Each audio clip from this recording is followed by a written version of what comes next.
Shalom Bapak Ibu yang dikasihi oleh Tuhan, selamat hari Minggu dan selamat beribadah. Bapak Ibu yang dikasihi oleh Tuhan, sebenarnya minggu ini kita masuk di dalam masa Prapaskah karena minggu depan kita sudah masuk Jumat Agung, sudah masuk minggu-minggu Paskah. Nah, yang menjadi menarik adalah momen Paskah tahun ini terasa berbeda.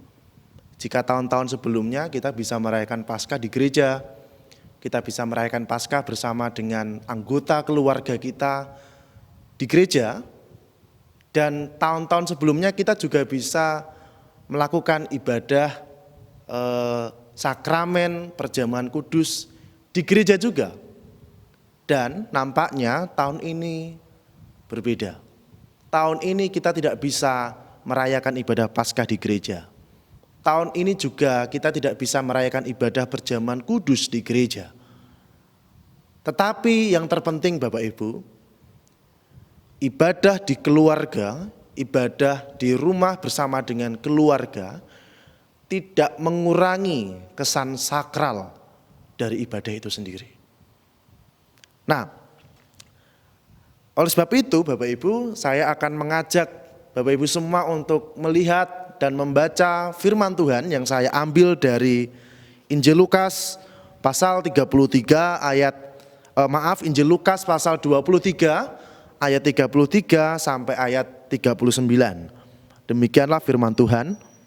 Ketika mereka sampai di tempat yang bernama Tengkorak, mereka menyalibkan Yesus di situ dan juga kedua orang penjahat itu, yang seorang di sebelah kanannya dan yang lain di sebelah kirinya.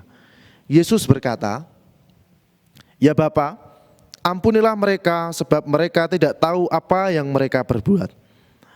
Dan mereka membuang undi untuk membagi pakaiannya. Orang banyak berdiri di situ dan melihat semuanya. Pemimpin-pemimpin mengejek dia. Katanya, "Orang lain ia selamatkan, biarlah sekarang ia menyelamatkan dirinya sendiri. Jika ia adalah Mesias, orang yang dipilih Allah." Juga prajurit-prajurit mengolok-olok dia. Mereka mengunjukkan anggur asam kepadanya dan berkata, "Jika engkau adalah raja orang Yahudi, selamatkanlah dirimu." Ada juga tulisan di atas kepalanya, "Inilah raja orang Yahudi." Seorang dari penjahat yang digantung itu menghujat dia. Katanya, "Bukankah engkau adalah Kristus? Selamatkanlah dirimu dan kami." Amin. Saudara yang dikasihi oleh Tuhan, hari ini saya akan memberikan tema khotbah yaitu pengorbanan Yesus sebagai karya pendamaian Allah. Nah, minggu-minggu yang lalu kita sudah melakukan ibadah di rumah. Dan 3 bulan yang lalu juga kita dikejutkan dengan berita merebaknya virus corona yang dimulai di kota Wuhan, Cina. Kalau kita perhatikan Bapak Ibu di media sosial, ada orang-orang yang sempit di dalam berpikir. Mereka mengatakan bahwa hanya orang-orang yang tidak beriman yang bisa terkena virus corona. Itu sebabnya Wuhan yang ada di Cina itu bisa terpapar virus corona. Oleh karena mereka ateis, mereka tidak pernah mengenal Tuhan. Mereka bukanlah orang-orang yang percaya kepada Tuhan. Itu sebabnya mereka terjangkit virus corona. Demikian juga kita mendapatkan kenyataan yang menarik juga. Karena oleh adanya virus corona, orang-orang mulai untuk mencari pihak-pihak tertentu atau orang-orang tertentu yang bisa dipersalahkan, yang sekiranya bisa menjadi kambing hitam.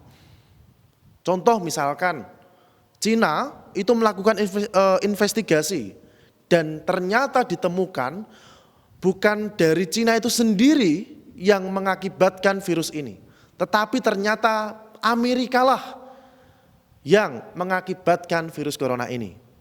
Demikian juga Amerika melakukan investigasi dan ternyata memang betul Cina itu yang menjadi biang kerok penyebaran virus corona ini. Nah, kalau kita melihat pihak-pihak tertentu dan orang-orang tertentu juga tidak mau mengoreksi dirinya sendiri, tetapi justru menyalahkan orang lain, menyalahkan pihak-pihak tertentu yang sekiranya bisa menjadi kambing hitam untuk dipersalahkan. Yang menarik juga, yang menjadi sebenarnya ini sangat memprihatinkan, orang-orang Kristen terutama justru mengklaim dirinya itu orang yang paling beriman dan yang pasti tidak akan pernah bisa terjangkit virus corona.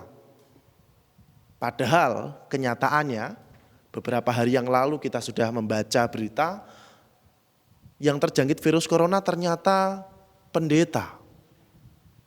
Pendeta bisa terjangkit virus corona.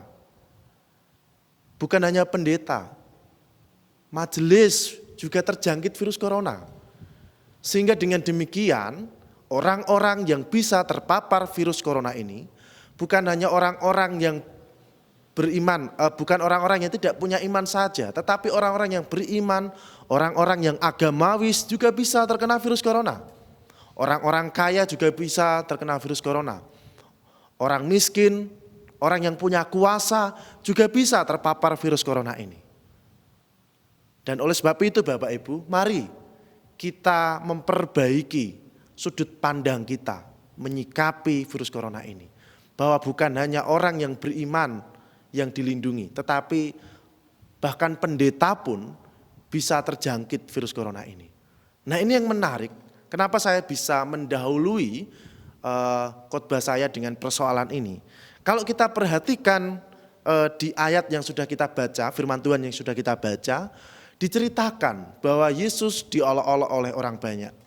Yesus dianiaya, Yesus disiksa, Yesus menderita. Padahal ya, Yesus itu orang benar. Yesus itu tidak bercacat. Yesus pun juga tidak berdosa. Tetapi sekalipun Yesus itu tidak berdosa, sekalipun Yesus itu orang benar, toh pada kenyataannya Yesus tetap menderita. Yesus tetap disalibkan. Yesus juga masih diolok-olok. Sehingga bahwa penderitaan yang dialami oleh manusia itu bukan karena sebab dan akibat, bukan karena saya orang berdosa, Anda orang beriman, Anda orang kaya, saya orang miskin, bukan seperti itu. Virus ini dan penderitaan secara umum itu dialami oleh semua manusia, tidak tanpa terkecuali. Dan oleh sebab itu Bapak Ibu, saya ingin mengajak Bapak Ibu semua untuk merenungkan momen Paskah ini, untuk menghayati penderitaan Allah, penderitaan Yesus, untuk menghayati bahwa 2000 tahun yang lalu Tuhan Yesus sudah mati bagi saya dan saudara semua. Sehingga saya ingin mengajak Bapak Ibu semua untuk kita merefleksikan dua hal yang menjadi poin penting. Bagaimana Yesus itu menderita, bagaimana Yesus itu menjadi kurban sebagai upaya pendamaian manusia dan Allah. Refleksi yang pertama, pelajaran yang pertama yang dapat kita pelajari adalah bahwa keberanian yang dilakukan oleh Tuhan Yesus itu bukan tanpa resiko. Ketika Yesus menjadi sang kurban, maka saat itulah Yesus berani untuk menanggung resiko. Bapak Ibu yang dikasihi oleh Tuhan, kalau kita perhatikan saat ini manakala menyikapi virus corona ini, yang saat ini berkorban dan berada di garis yang paling depan adalah saudara-saudara kita, yaitu tenaga medis, bisa dokter, perawat, apoteker, dan orang-orang yang memang terjun, yang memang orang-orang yang berprofesi sebagai tenaga medis. Mereka saat ini berada pada garis yang paling depan untuk mengobati virus corona ini. Nah, bukan tanpa resiko Bapak Ibu. Tenaga medis yang saat ini berjuang untuk bisa menangani pasien-pasien yang terjangkit virus corona ini, mereka sangat beresiko. Dan mereka sangat besar memiliki potensi untuk terjangkit virus corona ini. Oleh karena mereka, tenaga medis itu setiap hari berhadapan dengan pasien yang menderita virus corona ini. Tetapi sekalipun mereka, tenaga medis itu menderita, mereka menjadi korban, mereka maju di garis yang paling depan untuk mengobati pasien virus corona ini. Itu merupakan wujud bahwa pengorbanan yang dilakukan oleh tenaga medis itu sebagai upaya supaya virus ini segera tertangani, virus ini segera selesai, virus ini segera terputus mata rantainya. Maka oleh sebab itu Bapak Ibu, kita harus senantiasa mendoakan tenaga medis. Kita mendoakan dokter, kita mendoakan apoteker, kita mendoakan perawat, supaya mereka diberikan perlindungan, supaya mereka diberikan kesehatan oleh Tuhan. Sama seperti perawat, sama seperti dokter. 2000 tahun yang lalu, Yesus juga berkorban bagi saya dan saudara. Yesus harus mengalami olok-olokan, Yesus juga harus mengalami penderitaan, Yesus harus mengalami sakitnya bagaimana ketika paku itu tertancap begitu kuat di tangannya dan di kakinya. Segala hal yang menjadi penderitaan yang dialami oleh Tuhan Yesus itu hanya semata-mata sebagai kurban supaya saya dan saudara, saya dan Bapak Ibu semua itu memiliki relasi yang baik kembali kepada Allah. Oleh sebab itu Bapak Ibu, kalau tenaga medis itu sudah berkorban, Tuhan Yesus juga 2000 tahun yang lalu sudah berkorban, maka kita, saudara semua dan saya, untuk menyikapi penyebaran virus corona ini, maka kita bisa berkorban juga. Tidak seperti tenaga medis, tidak harus seperti tenaga medis. Oleh karena memang kita tidak punya keilmuan seperti tenaga medis. Tetapi hal-hal yang kecil, hal-hal yang sederhana yang sebenarnya bisa kita lakukan. Kita bisa membantu kebutuhan pokok, kita bisa membantu masker, membantu hand sanitizer, kita juga bisa membantu cairan penyemprotan disinfektan. Jadi hal-hal yang sederhana, hal-hal yang simple yang bisa kita lakukan untuk orang lain. Sehingga melalui pengorbanan itu kita jadi berkat untuk orang lain. Berkorban itu memang pengorbanan itu memang waktu kita tersita, uang kita juga berkurang, tetapi pengorbanan yang kita lakukan itu semata-mata hanya untuk menjadi berkat bagi orang lain. Mari kita merefleksikan bahwa Tuhan Yesus yang sudah berkorban itu, maka kita pun juga harus berkorban bagi orang lain, menolong orang lain, membantu orang lain. Sekalipun kita harus menghadapi resiko. Nah, yang kedua Bapak Ibu, yang menarik, Yesus ini adalah orang yang anti dengan kekerasan. Ada sebuah slogan, pendamaian yes, kekerasan no.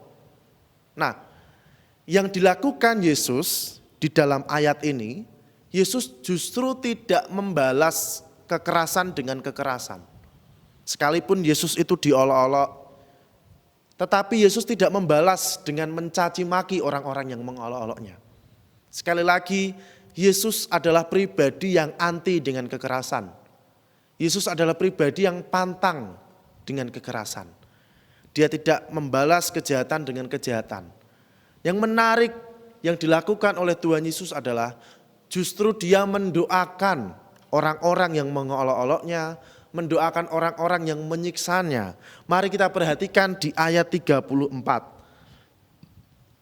Yesus berkata, "Ya Bapa, ampunilah mereka sebab mereka tidak tahu apa yang mereka perbuat." Nah, Bapak Ibu coba perhatikan dan coba kita pikirkan, seandainya kekerasan itu dilawan dengan kekerasan, justru akan menghasilkan dan memunculkan masalah-masalah baru yang lebih kompleks Bapak Ibu. Kalau kekerasan, kita balas dengan kekerasan, masalah itu tidak akan pernah selesai. Justru akan memunculkan persoalan-persoalan baru. Ketika Tuhan Yesus diolok-olok, dia tidak mencaci maki. Karena kalau Tuhan Yesus mencaci maki, persoalan yang baru itu akan timbul. Demikian juga dengan saudara semua. Kalau Bapak Ibu mendapatkan perlakuan yang tidak menyenangkan dari pihak lain, maka Bapak Ibu tidak perlu membalas itu dengan kekerasan, tetapi balaslah dengan kebaikan. Kalau Bapak Ibu dicaci maki, diolok-olok, jangan juga membalas dengan caci maki. Balaslah dengan berkat, balaslah juga dengan doa. Seperti yang dilakukan oleh Tuhan Yesus. Nah, kalau saat ini pihak-pihak tertentu itu mencari-cari kesalahan, mencari-cari orang lain yang bisa dikambing hitamkan, yang sekiranya layak untuk dipersalahkan, maka ini akan menambah persoalan yang baru, persoalan yang lebih kompleks, persoalan yang lebih rumit, Bapak Ibu. Oposisi mengkritik pemerintah bahwa apapun yang dilakukan oleh pemerintah itu selalu salah. Nah, kalau kita mencari-cari kesalahan orang lain, kita membalas caci maki dengan caci maki, maka kita tidak akan bisa menyelesaikan COVID-19 ini. Virus ini justru akan semakin merebak, akan semakin menyebar kemana-mana. Yang terpenting Bapak Ibu, mari kita sama-sama bergandengan tangan. Mari kita sama-sama bergotong royong. Mari kita sama-sama saling meresapi, saling membersamai sebagai tubuh Kristus. Kalau saudara kita ada yang menderita, saudara kita ada yang mengalami persoalan, mari kita tolong. Jangan lakukan kekerasan. Kalau kita diperlakukan dengan kekerasan juga, balaslah kekerasan dengan kebaikan. Sekali lagi, mari kita bergandengan tangan supaya virus ini bisa segera teratasi, supaya virus ini juga tidak terlalu menyebar di mana-mana, sehingga situasi dan kondisi itu bisa segera pulih. Kita yang dulu beribadah di gereja setiap hari Minggu, kita bisa kembali lagi ibadah di gereja, saling meresapi dan bersama-sama kembali sebagai tubuh Kristus. Dan oleh sebab itu Bapak Ibu, mari, ini sebagai sebuah kesimpulan, mari Bapak Ibu, kita meneladani Tuhan Yesus. Tuhan Yesus pribadi yang berani berkorban untuk saya dan saudara. Dan oleh sebab itu, Bapak Ibu juga harus rela berkorban. Berkorban waktu, berkorban tenaga, berkorban pikiran untuk orang lain. Untuk membantu orang lain. Walaupun Bapak Ibu harus mengorbankan waktu, mengorbankan uang. Tetapi yang terpenting ketika orang lain itu jadi berkat melalui diri kita, maka sebenarnya itu akan timbul sebuah kepuasan yang tidak bisa diungkapkan dengan kata-kata. Kalau Tuhan Yesus berkorban untuk saya dan saudara, maka Bapak Ibu juga harus berkorban untuk orang lain. Tuhan Yesus juga anti dengan kekerasan. Tuhan Yesus anti dengan pantang dengan kekerasan, maka kita pun juga harus anti dengan kekerasan. Jangan membalas kekerasan dengan kekerasan. Bapak Ibu, mari kita syukuri kematian Tuhan Yesus 2000 tahun yang lalu. Kita harus mengucap syukur, memang keselamatan itu oleh karena anugerah. Tetapi sekalipun kita menerima anugerah itu, kita tidak bisa berdiam diri. Kita harus merespon anugerah itu dengan tindakan kita, dengan perilaku kita. Dan sekali lagi ini yang terpenting dan ini yang terakhir. Mari kita jadikan keteladanan Tuhan Yesus sebagai praktik hidup kita setiap hari. Keteladanan Yesus, perilaku Yesus kita jadikan sebagai laku hidup kita setiap hari. Sehingga hidup kita jadi berkat untuk orang lain. Terima kasih, Tuhan Yesus memberkati. Amin.